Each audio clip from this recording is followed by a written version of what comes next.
Firstly Neel, very congratulation with the journey. काफ़ी कमाल की जर्नी रही है आपकी। अगर कुछ बताना चाहोगे किस तरह से आपकी जर्नी रही है, इविक्शन के बारे में अगर बताना चाहोगे, was it proper for you, जिस तरह इविक्शन हुआ उसके बारे में, starting with your journey, tell us something about it. पहली बात तो थैंक यू सो मच, धन्यवाद आप लोग सब आए और मुझसे बात कर रहे हैं। And thank you for the compliment कि मेरी जर्नी बहुत अच्छी लगी आपको। एंड मैं आई थिंक उस बात से वाकिफ़ रखूँगा कि यस, मुझे मेरी जर्नी बहुत ही अच्छी लगी, बहुत मज़ा आया। जितना खुश होकर मैं घर के अंदर गया था उतना ही खुश होकर घर से बाहर निकला हूँ, क्योंकि वो कहीं ना कहीं जो एक रिस्पेक्ट होती है, वो जो होती है, वो हर चीज़ वो अर्न करके निकला हूँ। चाहे वो बिग बॉस की रिस्पेक्ट हो या सलमान सर की रिस्पेक्ट हो या हाउसमेट्स की, जितने भी मेरे दोस्त वहाँ बने, जितने भी लोग थे मेरे, आई थिंक उन सबसे एक अच्छा लगाव रहा एंड अच्छा रिलेशन बना अंदर, और ऑथेंटिक ऑर्गेनिक रिलेशन। और रही बात मेरी जर्नी की, तो मुझे लगता है बहुत ही ज़्यादा इंसाइटफुल, काफ़ी चीज़ें सीखने मिली। जो आसपास के लोग होते हैं उनको कैसे परखा जाता है, आई थिंक रिश्तों की अहमियत सीखी। बहुत सारी चीज़ें जो मैंने लाइफ में कभी सोची नहीं थी कि मैं ये ऐसा भी समझ सकता हूँ लोगों को, ऐसा भी हो सकता है, किसी का बिहेवियर पैटर्न ऐसा हो सकता है, तो वो सारी चीज़ें देखने मिली। एंड काफ़ी इमोशनल रही। इमोशनल इन द सेंस, ज़रूरी नहीं है कि इमोशनल मतलब रोना, इमोशनल मतलब हंसना भी होता है, खुश होना होता है। तो आई थिंक एक फुल वेल ओवर पैकेज था मेरे लिए पूरे ये journey. So I think I am very happy. रही बात इविक्शन की, तो मेरे लिए एक जो फॉर्मेट है, ये शो का फॉर्मेट है, उससे ऊपर और कुछ नहीं है। तो अगर जिस तरह से बिग बॉस ने बताया कि ये इविक्शन डबल इविक्शन के बेसिस पर किया जा रहा है, वोट्स के बेसिस पर किया जा रहा है, बोले ओके ठीक है, that's the way it is. क्योंकि तब तक एक ही एविक्शन था, फिर दूसरा हुआ, तो ये हमें पता है कि होते रहता है ये सब चीज़ें। तो या I was pretty okay with it. Big boss ने बोल दिया, हो गया।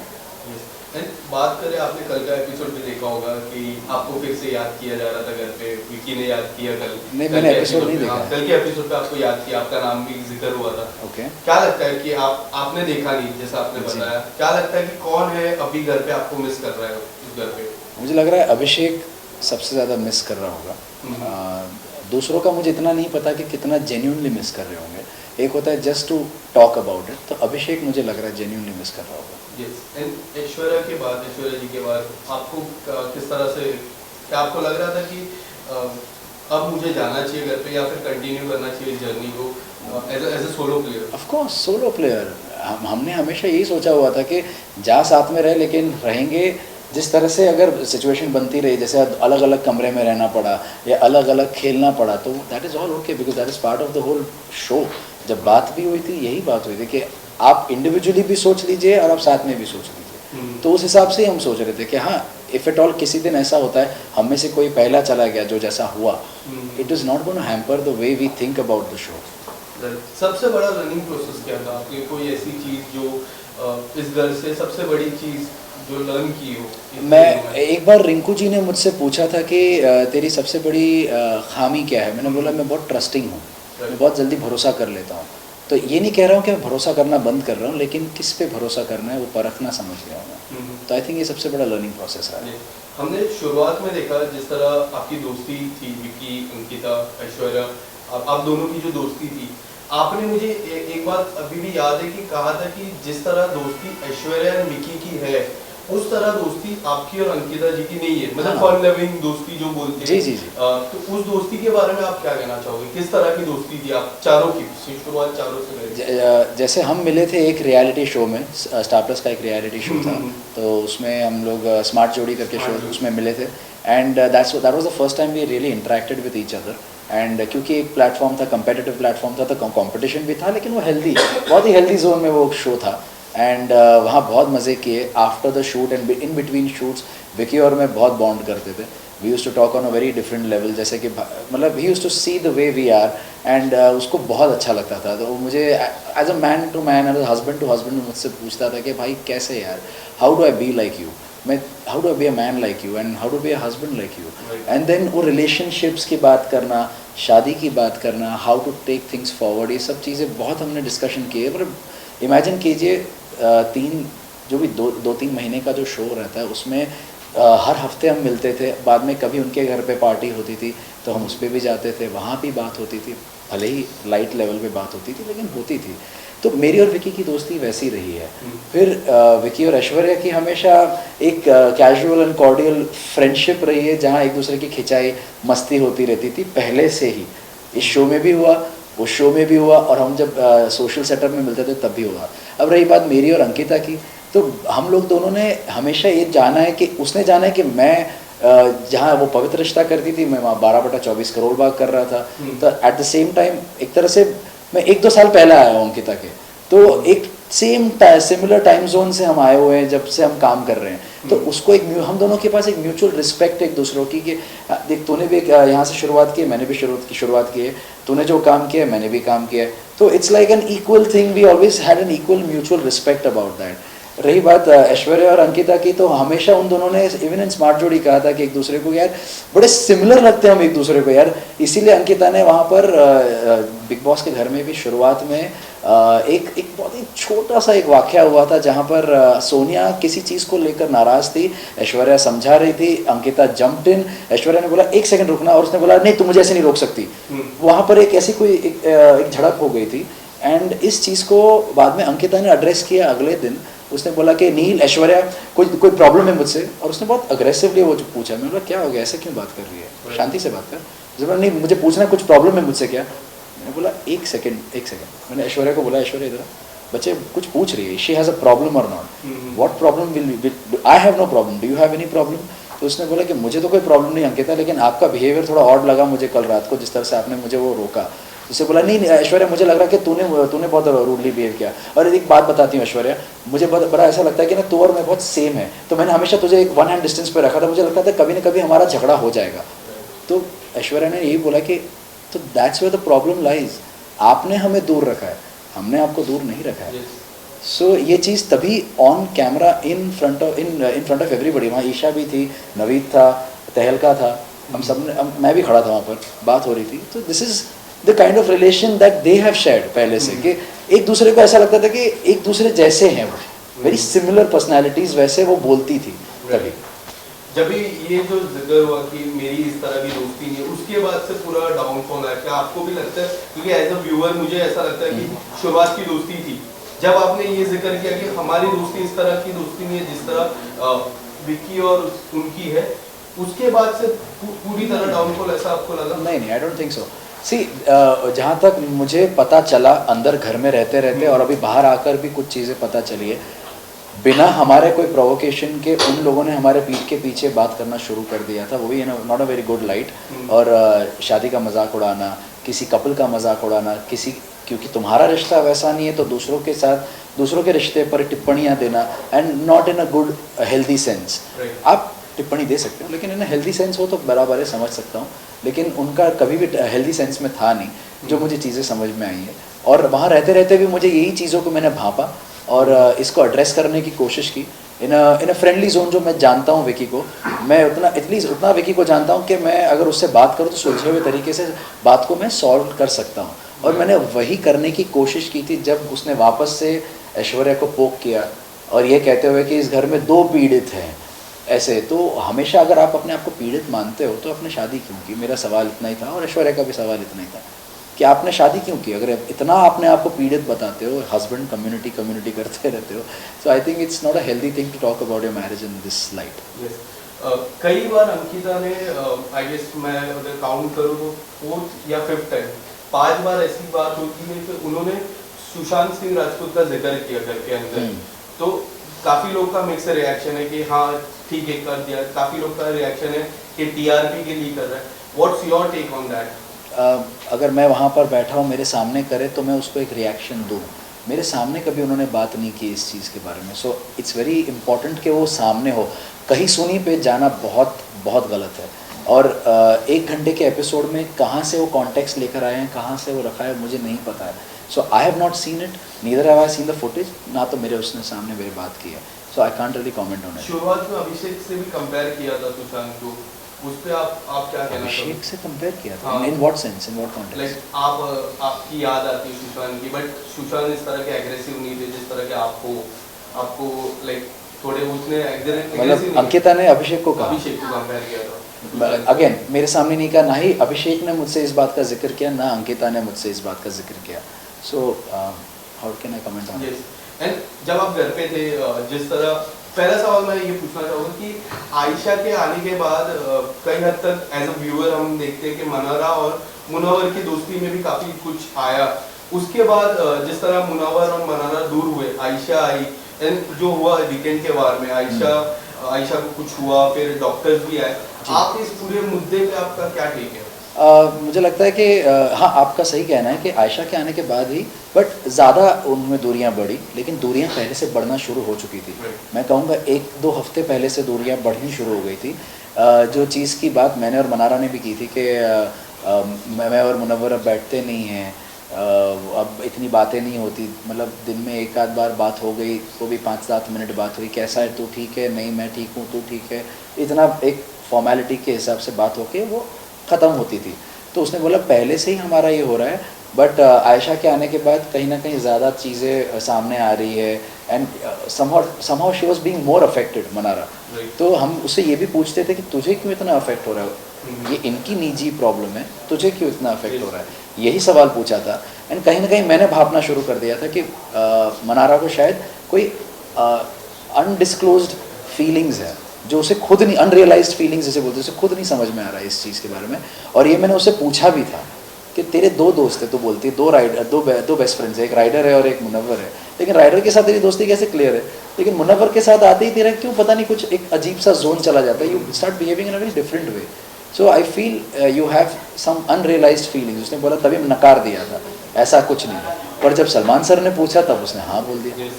सलमान सर ने बोला कि if you like him you like him. So she like या I like him. So then I was like, जब मैंने पूछा तब क्यों नहीं तूने ऐसे जवाब दिया. सो बट एनीवे, वो एटलीस्ट उसको क्लैरिटी मिले, I am happy about that. But कई हद तक ऐसा भी था कि जिस तरह आयशा की एंट्री हुई, एक एग्रेसिव वे में एंट्री हुई, लोगों को लगा कि काफ़ी सारी राज जो मुनव्वर के साथ है वो खुलेगी, बट हम देखें फिर वो डाउन हो गई. मुनव्वर के साथ उनका दोस्ती अच्छा हो गया, काफ़ी सारे बात वो लोग शेयर करते. फिर अब ये जो वीकेंड के वार है उसके बाद से फिर से ऑन टॉप जो है उस तरह का. क्या आपको ऐसा लगता है कि किस तरह की गेम है आयशा की? मुझे जिस तरह से समझ में आया, पहले जब आई थी तब मुझे भी यही लगा कि शी माइट कम आउट. मैंने ऐश्वर्या को बोला, this is what 10th week wild card should look like. तो जिस तरह से आई, बातचीत कर रही थी एंड एवरीथिंग, सबको एक एक वन लाइनर्स में जवाब दे रही थी. बट येस, जब जैसे ही उसने जिस चीज़ के लिए वो आई थी, वो she wanted a sorry and she wanted कि मुनव्वर की लाइफ में वो चीज़ें इम्प्लीमेंट हो जो उसने उसके साथ की है. तो उसको वो सुधार देखना चाह रही थी मुनव्वर की लाइफ में. तो कहीं ना कहीं वो मुनव्वर जैसे ही आते ही उसने माफ़ी मांगी, और उसका जो लिहाज था और जिस तरह से वो लहजा था बात करने का उसके साथ, आई थिंक उसने बहुत खूबसूरती के साथ उसको संभाला है. एंड रिस्पेक्टफुली आयशा से उसने बात की. बट जब 2 हफ्ते बाद जाकर जब सलमान सर ने एक तरह से उनका एक पर्सपेक्टिव पेश किया कि हमें बाहर से जो दिख रहा है वो ये दिख रहा है कि किस तरह से आयशा ने आपसे खाली एक प्लेटफॉर्म पर आकर बात करने की कोशिश की. उन्होंने एक बहुत ही छोटा सा एग्जांपल दिया कि मुनव्वर, आपने कभी इस बारे में सोचा कि आप स्टैंड अप कॉमेडी कर रहे होते और उसके बीच में अगर कोई एक लड़की आके, सपोज आपकी कोई एक आके आपसे बात कर दी on stage at that time, what would you do? You would say okay fine, yes we can talk about it, can't you wait for 20 minutes, हम बात करते इसके बाद, यही करते. तो सेम बात थी, अगर आप उसको इतना नहीं बोल सकते थे, कुडंट यू वेट? तो I feel she could have waited. उनका यहाँ आने का मोटिव जितना और जान पाता उससे पहले मैं घर से बाहर आ गया, तो मुझे ज़्यादा जानने का मौका नहीं मिला. और मैं फ़िलहाल अभी एपिसोड्स देख नहीं पा रहा हूँ, सो आई कांट रियली कमेंट कि वो किस तरह की गेम है, क्या वो जेन्यून था नहीं था, वो परखना और थोड़ा वक्त चाहिए होता, क्योंकि ज़्यादा टाइम वो मुनव्वर के साथ थी, हमारे साथ नहीं. कई हद तक ऐसा नहीं लगता कि समद का कोई इंडिविजुअल गेम नहीं है? अगर हम इस बार की नॉमिनेशन की बात करें, जिस तरह ईशा और अभिषेक के बीच में झगड़ा हुआ, हम देख रहे हैं समद आके प्रोवोक कर रहे हैं अभिषेक को. कई बार उन्होंने किया भी है, जब आप घर पे भी थे, बीच में आ जाते, कोई भी ईशा से लड़े तो बीच में आ जाते हैं, वो उनका कुछ अलग ही टेक रहता है. आपको नहीं लगता कि उनका इंडिविजुअल गेम नहीं है, वो आए हैं ईशा के लिए और ईशा के साथ ही खेलेंगे, अपना कोई इंडिविजुअल गेम नहीं है? क्या आपको लगता है ऐसा भी? आप उस इंसान से वो सवाल पूछ रहे हो जिसने यही सेम चीज़ पॉइंट आउट किए नॉमिनेशन में. वो मेंढक वाला जो नॉमिनेशन था जिसमें गिल्ट फ्री नॉमिनेशंस थे, उसमें यही चीज़ मैं 3 बार गया था और मैंने ये चीज़ पॉइंट आउट की थी कि आपकी इंडिविजुअल गेम दिख नहीं रही है। बिकॉज प्रॉब्लम वॉज जब आप आए तो आप किसी एक वजह से आए थे, आप ईशा के वजह से आए थे, and which very respectable thing कि अपनी गर्लफ्रेंड की इज्जत बचाने के लिए वो आया था और अपनी गर्लफ्रेंड को बचाने के लिए आया था, जिसमें जिस तरह से उसको लग रहा था कि उसका और अभिषेक का जिस तरह से चल रहा था, he came in and gave the clarity कि this is what the reality is, मैं इसका बॉयफ्रेंड हूँ, ये मेरी गर्लफ्रेंड है, विच आई ऑलवेज रिस्पेक्ट। और मैंने आज भी मैंने बोलता हूँ और मैंने तब भी बोला था शो में, it's a very noble thing that you done. और उसके बाद एक वजूद वाली चीज़ हुई थी उसमें कि उसका वजूद सिर्फ ईशा की वजह से रह गया। फिर कहीं ना कहीं उसने अपना एक स्टैंड बनाने की कोशिश की, उसके एंटरटेनमेंट मस्ती करते हुए लोगों को पसंद आने लगा, बट अदर देन दैट वो बस उधर ही रह गया। फिर वापस विकी के साथ एक प्रॉब्लम हुई जहाँ पर विकी ने बोला कि मेरी बीवी को मैं बोल सकता हूँ खड़ा हो तो बैठ तो बैठ, पर तू अपनी गर्लफ्रेंड को कंट्रोल नहीं कर सकता, किस तरह का बॉयफ्रेंड है, ये चीज़ उसने बोली। तो इस मुद्दे को लेकर उसने झगड़ा किया, फिर वापस वो ठंडा हो गया और उसी विकी के साथ वापस मिल गया। तब मैंने उसे एक चीज़ पूछी भी थी कि भाई where is your stand, it's not that कि तू झगड़ा कर उसके साथ, but be clear, are you okay with him talking like this about your relation?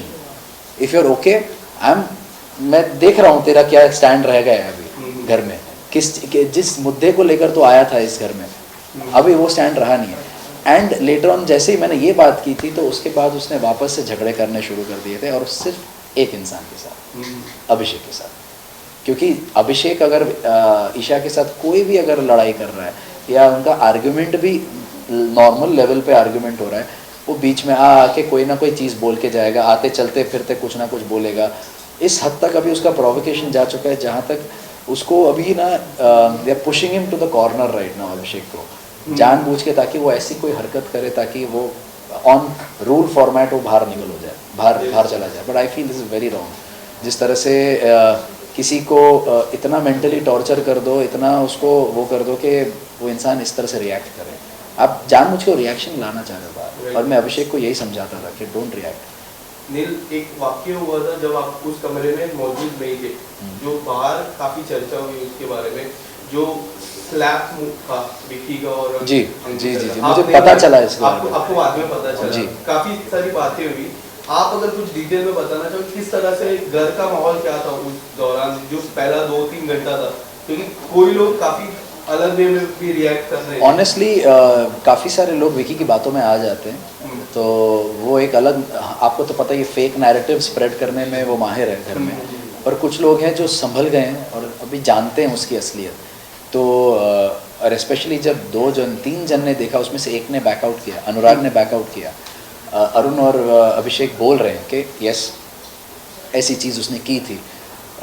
हालांकि मैंने देखा नहीं है तो मैं बोल नहीं सकता, मैंने वो फुटेज देखी and I felt that yes it was a very aggressive move and I don't condone such behaviour with anyone. आप पत्नी तो छोड़ ही दो, मैं किसी के साथ भी ये बिहेवियर कंडोन नहीं करता।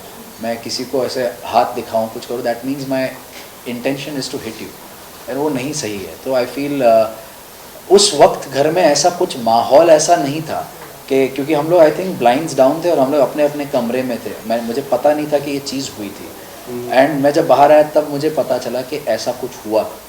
तो किसी को इसके बारे में बहुत ज़्यादा पता नहीं था, पर धीरे धीरे पता चलना शुरू हुआ कि ऐसा ऐसा हुआ है। And everybody after hearing it, क्या बात कर रहे हैं, ऐसा है, रिएक्शन ये था। और उसके बाद शायद विकी से बात की होगी तो उसने उस चीज़ को डिफ्यूज़ किया होगा, पर जिसको पता है उसको पता है, और ऑडियंस को भी पता है, उन्होंने देखी है वो चीज़। आप मीडिया वाले हैं, सबको आपको पता है कि क्या देखा है आपने। So I don't need to say anything more, I don't condone such behaviour, that's all I can say. दो आखिरी सवाल। एक सवाल मेरा ये है कि क्या आपको लगता है मुनावर सबसे ज़्यादा वेल प्रिपेयर है, क्योंकि उन्होंने इस तरह का ही शो ऑलरेडी जीता है और उनकी जो होमवर्क कहते हैं काफ़ी अच्छा है, आपको लगता है? तो नहीं, मुझे नहीं लगता। शुरुआत में लगता था, in the beginning, very beginning, but at the same time I will still say that he is one of the most smartest people inside. उसमें जो अंडरस्टैंडिंग पावर है, परखने का पावर है, बहुत अच्छा है। वो चीज़ों को बहुत अच्छी तरह से एनालाइज करता है, बट दैट्स नॉट टू से कि वो बहुत सबसे वेल प्रिपेयर्ड था। क्योंकि ये मेरी रिंकू जी से भी बात हुई थी, और ये आई थिंक 10वें हफ्ते में ही मेरी बात हुई थी, if I am not wrong, जहाँ मैंने उनसे कहा था कि अगर जो मेरी समझ है, क्योंकि गेम की बात बहुत सुनने में आती है शो में, हम अंदर जब थे ना, अरे क्या गेम है, क्या वीक गेम है, क्या स्ट्रॉन्ग गेम है, बहुत सुनने में आता था ये सब। तो मैंने उनको एक ही सवाल पूछा था कि गेम है क्या, how do you define game, ये जस्ट कहीं सुनी पे नहीं जाना है, भेड़ चाल में नहीं चलना है कि वो गेम गेम बोल रहा था मैं भी गेम गेम की तरह बात करूँ. What the hell is a game in this, what is a game. तो जवाब नहीं था किसी के पास. मैंने रिंकू जी से पूछा था, मैंने अनुराग से पूछा, ऑन अ वन लेवल मैंने ऐश्वर्या से पूछा था. किसी के पास इस चीज़ का एक्चुअल आंसर नहीं था. तो I said I will tell you what I understand of the game. Game is ये रिश्ते. क्योंकि हर बार बिग बॉस ने एक ही चीज़ बोली है कि आप लोगों को ऐसा लग रहा है कि ये कोई गेम है, ये रिश्ते हैं, ये रिश्तों का घर है, रिश्तों की कुछ अहमियत होती है, कोई इम्पोर्टेंस होता है उसका. तो वो those words kept ringing in my head कि ये रिश्ते हैं, जो रियल ऑर्गेनिक रिश्ते बने हैं वो इम्पोर्टेंट है. और ये आपका देखा जाता है कि गेम क्या है. तो इसमें उल्टा कौन चला? विकी. उसने एक नंबर बनाए कि ये इतने नंबर के लोग मुझे चाहिए ताकि मेरा नॉमिनेशन ना आए, पर उसने रिश्ते नहीं बनाए उसमें, इसलिए बार बार वो नंबर लिस्ट चेंज होती थी. यहाँ पर मैंने जेन्यून रिश्ते बनाए, अपने आप से वो नंबर बनता है. क्योंकि जब आप रिश्ते बनाते हो तो आपका आदमी आपको कभी वोट आउट नहीं करता है या नॉमिनेट नहीं करता है. And that's a organic relation.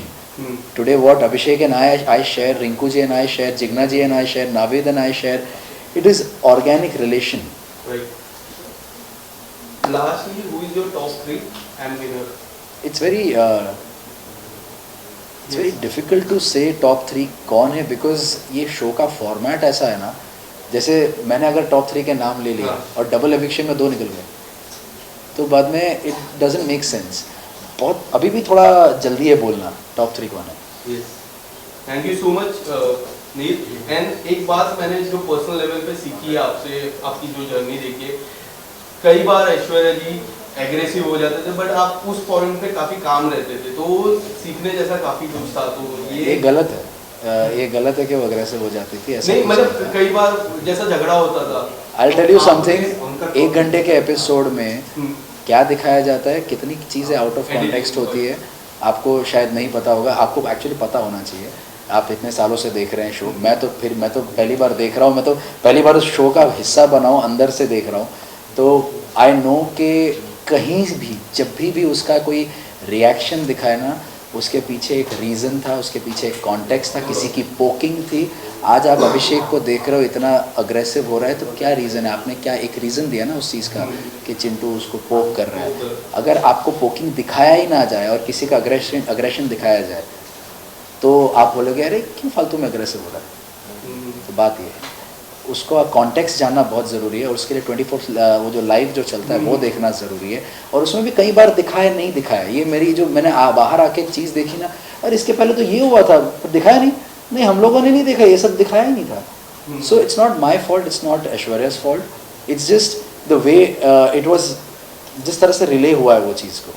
तो ये बहुत गलत चीज़ है कि वो अग्रेसिव है और मैंने शांति से उसको समझाया या संभाला. ये बहुत अलग चीज़ है, क्योंकि जहाँ जहाँ मैं अग्रेसिव हुआ हूँ उसने मुझे संभाला है. जहाँ जहाँ मेरी तबीयत ख़राब हुई है उसने मुझे संभाला है. जितनी रिस्पेक्ट उसने मुझे दी है, जितना प्यार मुझे दिया है, उतना किसी ने नहीं दिया है लाइफ में. So I think I am very lucky to have her. Thank you so much. Thank you.